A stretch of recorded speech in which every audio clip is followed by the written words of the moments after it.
Oi, gente, tudo bem? Eu sou Janaína Batista, sou enfermeira com experiência na área de terapia intensiva e neurologia. E esse meu canal, ele tanto vai abordar assuntos de enfermagem geral, como assuntos de enfermagem em neurologia e terapia intensiva. Então, antes de mais nada, eu queria pedir para vocês se inscreverem, compartilharem, ativarem o sininho, deixarem o seu like, tá certo? Porque a gente tem vídeos novos toda semana. E hoje o assunto que a gente vai falar é sondagem vesical de demora. Vocês que são da área da enfermagem, nós, na verdade, nós sabemos que a sondagem vesical de demora, ela é uma rotina, no nosso âmbito das nossas práticas. Então, antes da gente entrar diretamente nos cuidados de enfermagem, a gente vai falar um pouquinho da sondagem. O que é a sondagem vesical de demora? Então, a sondagem vesical de demora, ela é a introdução deste catéter até a bexiga, tá? E esse catéter, para ele chegar até a bexiga, ele vai passar pela uretra. Lembrando que é um método asséptico, tá certo? E quando um paciente, ele precisa de uma sondagem vesical de demora, Porque hoje em dia a gente sabe que a sondagem vesical de demora, ela está relacionada à infecção urinária. Então, a gente quer evitar infecção urinária. Mas tem algumas situações específicas que a gente vai precisar fazer a sondagem vesical de demora. Que situações? Pacientes críticos ou pacientes que exijam um balanço hídrico rigoroso, tá bom? Pacientes cirúrgicos no geral, pacientes com cirurgia urológica, onde muitas vezes a gente vai precisar da lavagem, tá certo? Da irrigação contínua, e também está indicado em pacientes do sexo feminino com lesão por pressão grau 4 que não cicatriza porque fica em contato com a urina.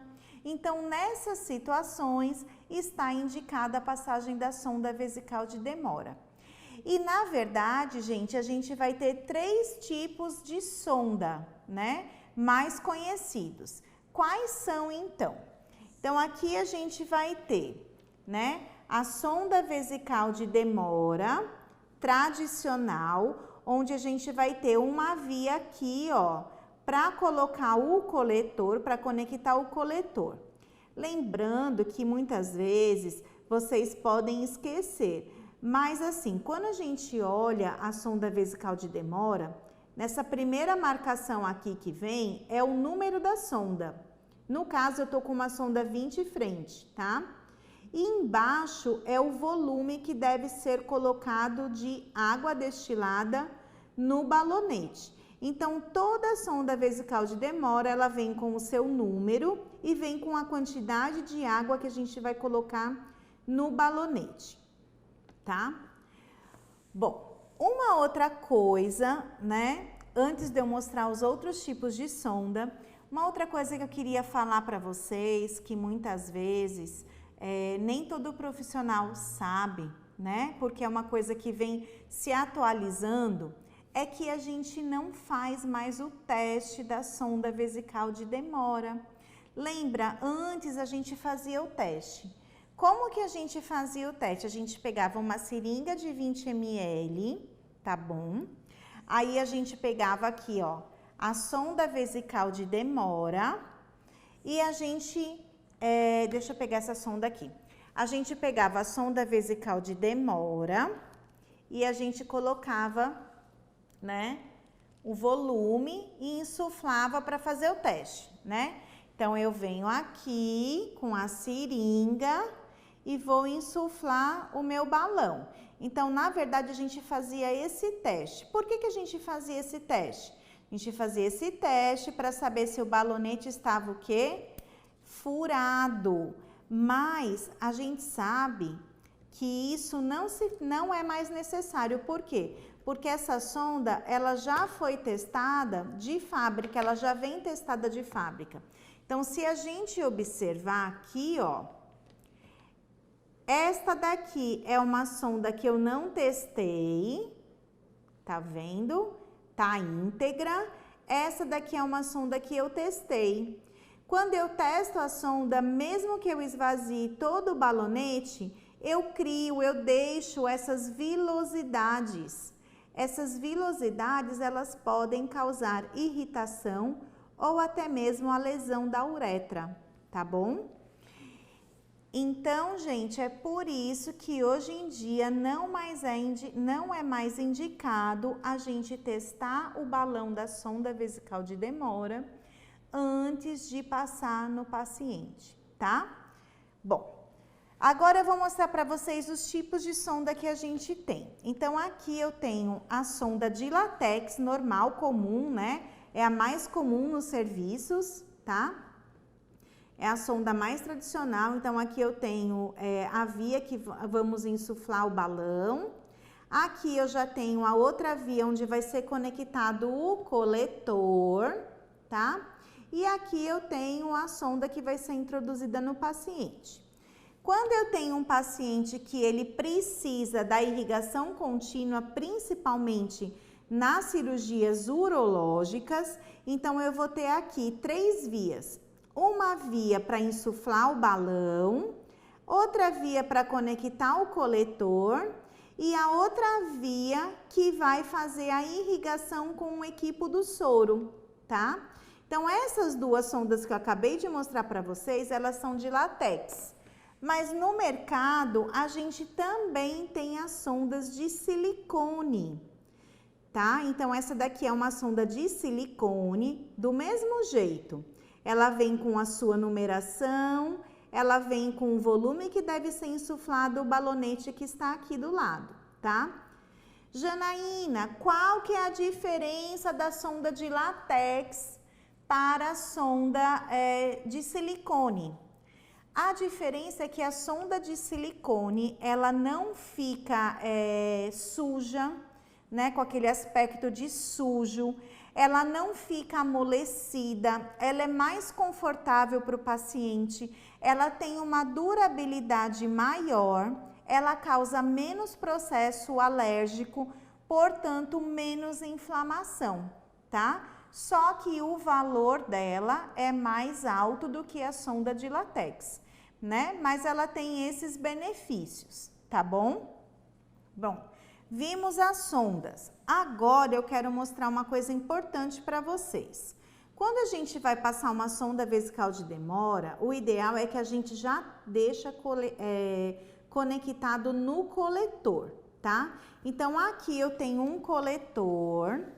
Vamos observar as partes do coletor. Então, eu tenho essa válvula aqui, que geralmente mais para frente eu vou falar para vocês.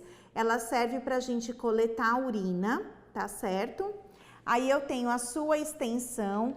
Na extensão a gente tem um clamp, que esse clamp sempre tem que estar aberto. Em algumas situações eu vou dizer para vocês também mais para frente, a gente vai precisar fechar o clamp.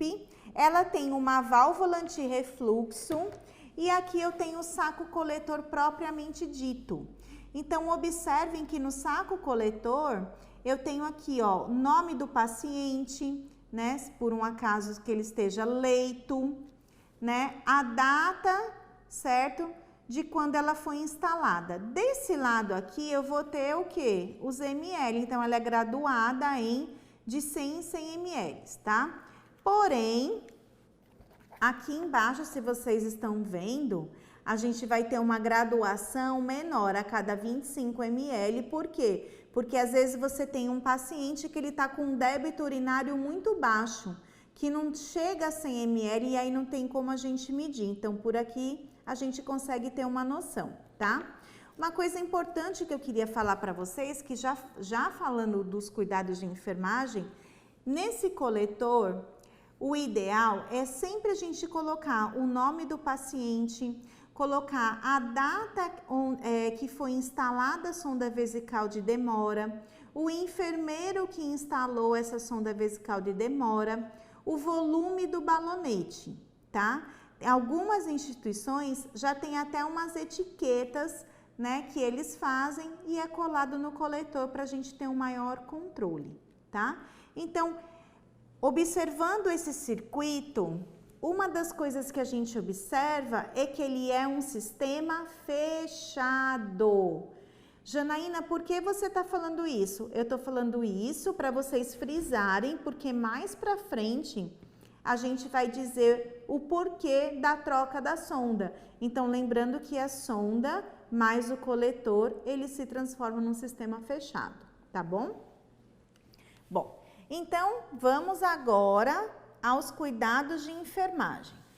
Primeiro cuidado de enfermagem que a gente vai ter pós a instalação da sonda, é claro, é a fixação. É importante a fixação da sonda? É extremamente importante a fixação da sonda porque ela evita traumas da uretra, tá? Então, na mulher, a gente vai fixar na região interna da coxa e no homem, né? Então, aqui, ó, na mulher, a gente fixou na região interna da coxa, tanto faz do lado direito como do lado esquerdo. No homem, a gente vai fixar essa sonda na região aqui, ó, inguinal. De preferência na região inguinal à esquerda. Por quê? Porque facilita por conta da anatomia do homem, tá? Então, pode ser do lado direito e pode ser do lado esquerdo, mas de preferência do lado esquerdo, certo? Bom. Outra coisa que eu precisava falar para vocês é da identificação do coletor, né? Então, a gente já falou um pouquinho da identificação do coletor, que esse coletor ele vem já com a sua identificação de fábrica, né? Mas a gente pode acrescentar outras coisas pertinentes, que são o quê? Data em que foi instalado, número da sonda, o volume, tá? O volume de água destilada que foi colocado no balonete, o enfermeiro que fez a instalação dessa sonda. Uma outra coisa importante, né, para falar para vocês, é que a passagem da sonda vesical de demora dentro da equipe de enfermagem, ela é privativa do enfermeiro. Então, a passagem da sonda quem faz é o enfermeiro e o técnico de enfermagem ajuda nessa manutenção da sonda, seguindo o plano de enfermagem que o enfermeiro vai prescrever, tá? Bom, uma outra coisa também que a gente precisa estar atento, vocês estão vendo aqui, ó, no slide, que é a sonda, né, colocada na grade da cama. Porém, essa sonda ela está muito baixa e ela já está encostando no chão. Então, um dos cuidados de enfermagem para a gente evitar a infecção urinária desse paciente é o quê? Evitar que esse coletor, ele encoste ou ele fique próximo do chão. Então, a gente deve acoplar o sistema de coletor do paciente de urina de uma maneira na cama, de uma maneira que ele não fique perto do chão. E outra coisa, gente, a gente tem esse dispositivo aqui, ó. Vocês estão vendo, é um plastiquinho, tá? Esse dispositivo serve para quando a gente desprezar a urina do paciente, a gente colocar novamente aqui no dispositivo do coletor, justamente para evitar a infecção. Então, essa parte onde a gente despreza a urina, não é para ela estar balançando para fora desse dispositivo. Esse dispositivo, ele já é feito para isso, tá bom? Bom, uma outra coisa também importante, quando a gente for desprezar a urina do nosso paciente, é importante que a gente utilize um sistema, né, de coletor individual. Ou seja, se eu for desprezar numa paradeira, se eu for desprezar num papagaio, que seja de uso individual daquele paciente. E que a gente não deixe esta partezinha aqui, ó, que a gente vai desprezar a urina e encostar no saco coletor ou no dispositivo onde a urina vai ser depositada. Por quê? Se eu deixo encostar, o risco de infecção também aumenta, tá? Quando que eu vou ter que desprezar a urina? geralmente a gente despreza no final do plantão ou quando a gente tem um volume aqui, ó, maior do que 2/3, tá? Então, volume maior do que 2/3, a gente já despreza a urina, tá bom? Ó, então aqui, ó, uma outra coisa importante é que o saco coletor, ele também sempre tem que estar abaixo do quê? Da bexiga. Por quê, gente? Porque a drenagem de urina é pela força gravitacional. Então, se a gente deixar o saco coletor elevado, vai ter retorno de urina para o paciente, podendo causar infecção e também não vai drenar adequadamente, tá? Bom, caso o meu paciente ele esteja, certo, com esta sonda aqui, ó, que eu vou mostrar para vocês. Ele veio de uma cirurgia urológica, ele tá com uma sonda de 3 vias, tá certo? Por quê? Porque ele vai precisar fazer irrigação por conta da formação de coágulos. Então, quais são os cuidados que eu tenho que ter com o paciente na irrigação contínua? Então, vem para cá comigo, ó. Então, primeiramente, eu quero mostrar como que é o sistema para vocês. Então, aqui eu tenho o soro, que vai ser infundido, né, em uma das vias da sonda. E aqui eu tenho o saco coletor. Então, tá infundindo e tá drenando, tá infundindo e tá drenando. Nessa outra imagem aqui do lado, né, é só para vocês verem aqui, ó, a questão da infusão, né? Então, aqui é o equipo do soro, onde está sendo infundido o soro, e essa via aqui é do saco coletor, onde está drenando a urina. Então, se vocês perceberem, é uma urina bem sanguinolenta, e é normal, gente. No pós-operatório, geralmente das cirurgias urológicas, o paciente ele vem com a urina bem sanguinolenta, a gente tem que ficar de olho, porque muitas vezes forma coágulos e esses coágulos eles acabam obstruindo também a sonda vesical de demora. Caso a gente tenha obstrução da sonda vesical de demora, uma das formas da gente desobstruir essa sonda é a gente pegar uma seringa, né, aquelas seringas maiores de 60 ml com soro fisiológico e fazer a lavagem para tentar desobstruir. Uma coisa importante que a gente não pode esquecer é que o paciente ele está com sonda vesical de demora. A gente precisa saber o volume urinário desse paciente, né? Então, o ideal é que a gente tenha uma folha, ó, vocês estão vendo aqui do lado, é uma folha para o paciente que está com irrigação contínua. Nessa folha eu tenho aqui, ó, o líquido que infundiu e o líquido que drenou.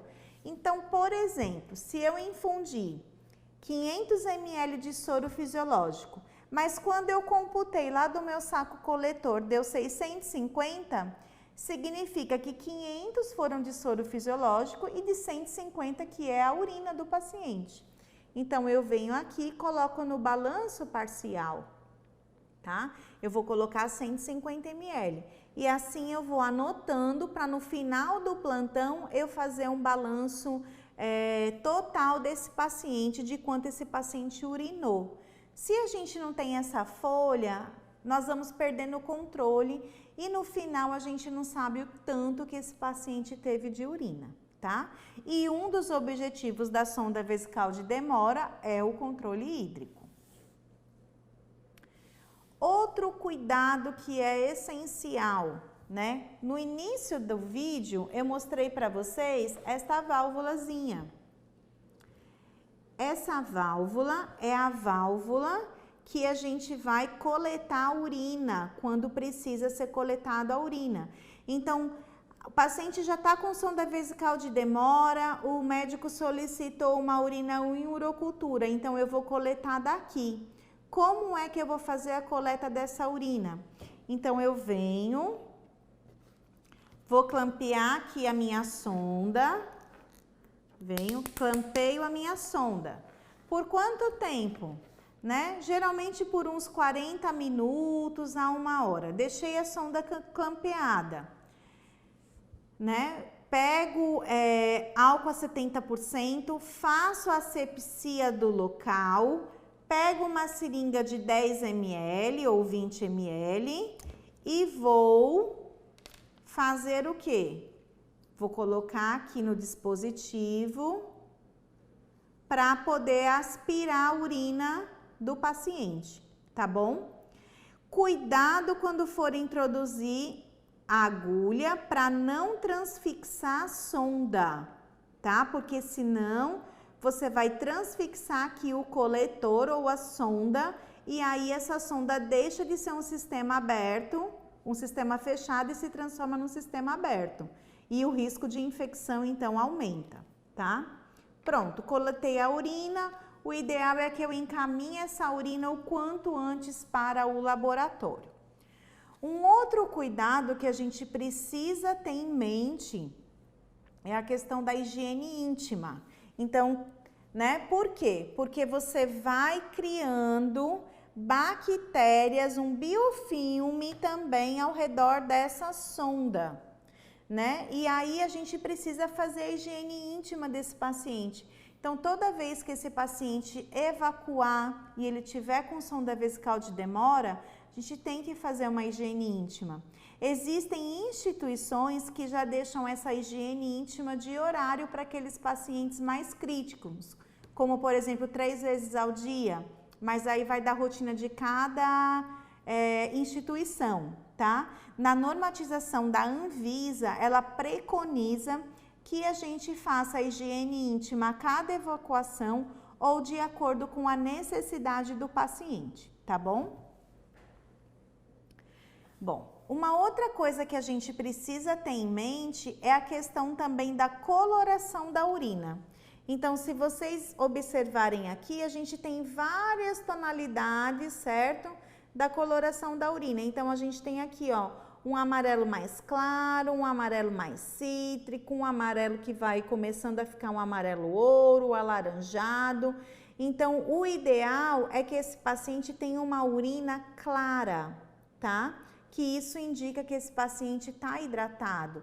Muitas vezes a gente pode se deparar também com uma urina o quê? Hematúrica, como eu mostrei para vocês, no caso de pós-operatórios, de cirurgias urológicas, ou às vezes a gente tem aquele paciente que está na terapia intensiva, que ele está com a urina clarinha e de repente ele apresenta algum tipo de sangramento, então muitas vezes isso pode indicar o quê? Algum trauma uretral que esse paciente teve, ou porque não está bem fixado, ou na hora de virar o paciente, né? Então a gente tem que estar atento a isso.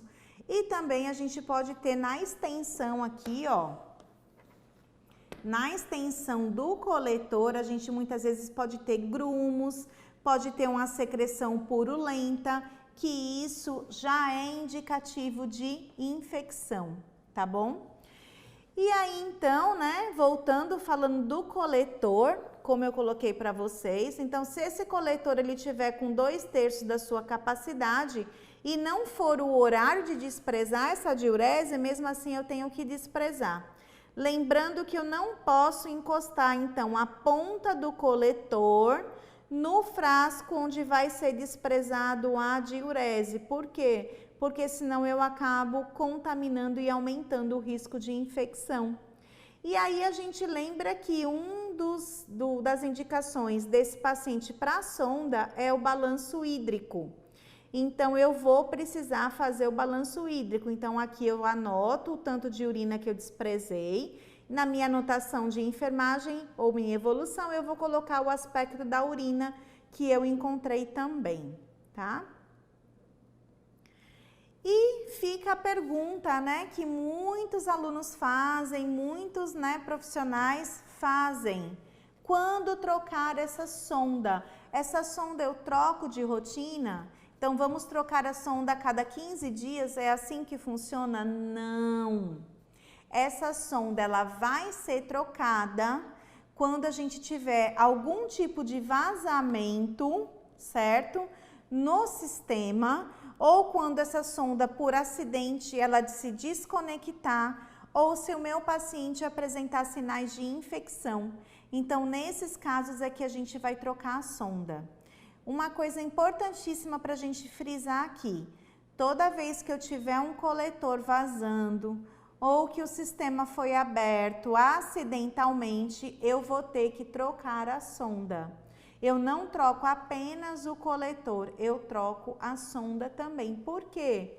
Lembra no início da aula que eu disse para vocês que é um sistema fechado? Se eu chegar lá e tirar o coletor, desprezar e pegar um outro coletor e colocar, essa sonda deixou de ser um sistema fechado e se transformou num sistema aberto, então contribui para infecções. Antes da gente encerrar, alguns pontos eu queria deixar bem claro para vocês sobre a sonda vesical de demora.